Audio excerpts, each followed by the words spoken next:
Enjoyed lot yeah కదా yeah hi hi hi వదినా. Hi Tony. Hi.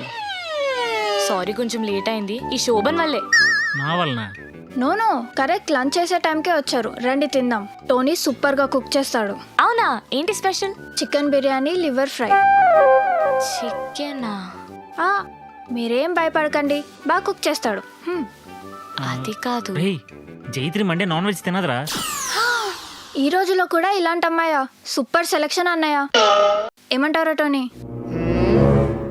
మరి ఏం తింటుంది మరి? సాంబార్ ఒకటే ఉంది. పర్లేదులే, నేను మా ఇద్దరికి వెజ్ ఏదైనా ఆర్డర్ చేస్తాను. ఇద్దరికి ఎందుకు? నేను కూడా మండే నాన్ వెజ్ తినడం మానేస్తున్నా కదా. నాన్ వెజ్ తినడం మానేసావా? ఓన్లీ ఫర్ వన్ డే రా. ఆ? అసలు దేనికి? జైత్రి కోసం. ఇదేనా లవ్ అంటే? మా అన్నకి నాన్ వెజ్ అంటే ఎంత ఇష్టం తెలుసా? కనీసం పూట్లో ఒకసారి బాయిల్ లెక్క తింటాడు. అలాంటిది రోజంతా నాన్ వెజ్ లేకుండా ఉండాలా?